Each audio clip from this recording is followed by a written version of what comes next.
In this video, I'm going to pull back the curtain and give you my secret sauce on how to find cash buyers in any market for $0, and it's guaranteed to work 100% of the time, as long as you got the property locked up at the right price.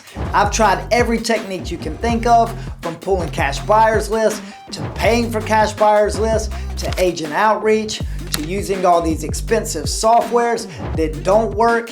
And I can tell you, this technique is gonna be the best way to find you a cash buyer with active buyers in any market. So without further ado, let's get right into it.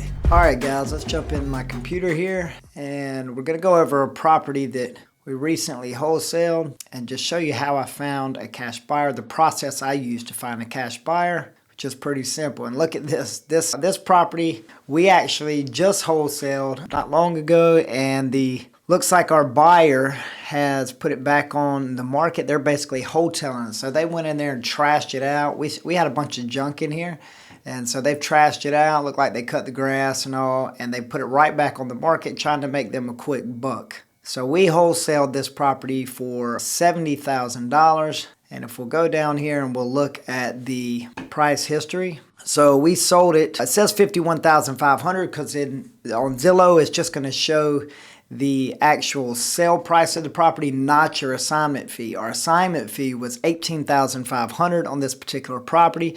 So that brought the price up to $70,000. And then they put it right back on the market for like $110. Realized they had it a little too high, dropped it to $99. They actually went under contract at $99. And apparently their buyer fell out. So even at that price, they would have made, we made $18,500. They would have probably made, after fees and closing costs, cost of money and all that, they probably made another 15 or 18 as well. So this actually would have been a good property to wholesale. I probably could have got a little bit more, but we had several deals going on at that time, so we just wholesaled it and found a quick buyer.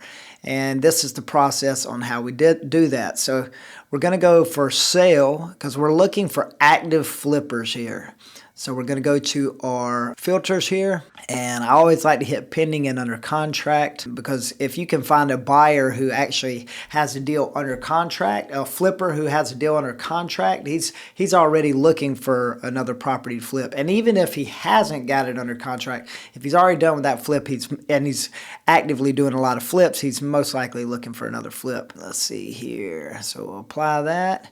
We'll go to home type. We'll deselect all, and then we'll click houses. So we're looking for a single family home. And let's zoom in here. I can do a boundary around where I'm at depending on the activity of the area. I can draw a boundary, and it really depends on the activity. Looks like we got a lot of activity here, a lot of houses in this little area. So flippers are loving this little area right here, this pocket. So let's just pull up. Let's see here. 129. See if this is okay. So this one is trashed out. Looks like somebody might have just wholesaled this, which is a strategy I love if you have the funds and the capital. Let's see what the price history. They're selling it for 129, and they bought it. Oh, they bought it just a few months ago. So they bought it, and a month later put it on the MLS. They bought it for 27, and they're selling it for 129. So, and it looks like they didn't do much other than a cleaning, landscaping, and trash out. That's typically how I wholesale my properties as well. So this looks like it's going to be a good lick for them. But all that to say, this is going to be a perfect buyer. So what I would do is I would go by here, and I see the listing agent here, Randall Longo. I would look at him up. Sometimes they'll have their number under there, and sometimes they don't. If they don't, like this, I would just Google Randall Longo. I save realty in Columbia, South Carolina, and then I would reach out to him and let him know that, hey, I've got a property in the area where your investor is selling that house over there on 4313 Ryan Avenue. Do you think he may be interested in it? They're always going to say yes, because they want to get commission. And here's the thing, you'll find that agents, even if their buyer doesn't currently want it, those agents that work with investors are typically going to work with several investors. That's just how agents work. You'll find that most agents don't like working with investors and don't know how to work with investors and really shy away from it. So when you find those ones that do, you definitely want to get in their circle because they can help. They'll bring you deals and they can also help you sell your deals. So there's one buyer that we would reach out to. Let's try another one here. So 199. This might be a homeowner here. Let's see. Because our property would probably sell for about 155, 160 if it was fixed up. Oh, this is nice. This is a staged property.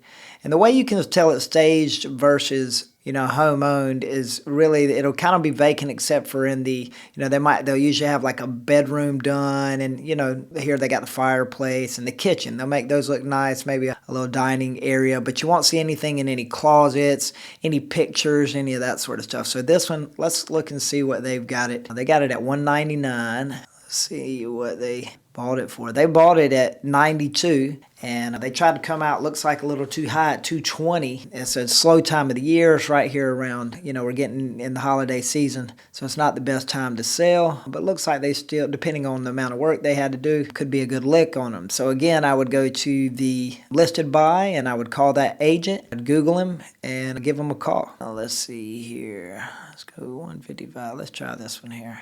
Okay, and this one is one that is owner. This is an owner, right? So you see the difference in, we got pictures and things like that. It's not staged. So I wouldn't even call this guy. Let's see here. This one is obviously a flip. Look here. Everything's brute. New flooring, new paint. This looks nice. Let's try it out. Let's see who. So they've got it for $190. And they bought it for $70. So this would be another good lead. And we could continue to do this all day, but there's 3 of them that we found in a matter of a few minutes. And again, I would just reach out to that agent, let him know I have a property in the area that maybe his flipper would be interested in. I actually call and say, hey, I see you got that property listed there at 416 Pine Needle Road. It looks nice. You think your flipper would be interested in another property in that area? And then of course he's going to say yes, and you'll give him your pictures. I typically get all my pictures done right after I lock up a property under contract, and then I would send that over in a Google Drive to him along with details, any relevant information, and he's going to pass it off to not only that flipper, but any flipper that he works with, or if he has a homeowner who maybe wants a fixer-upper. So that's the process I use, and like I said, as long as you got the property locked up at the right price, you're always going to find a buyer.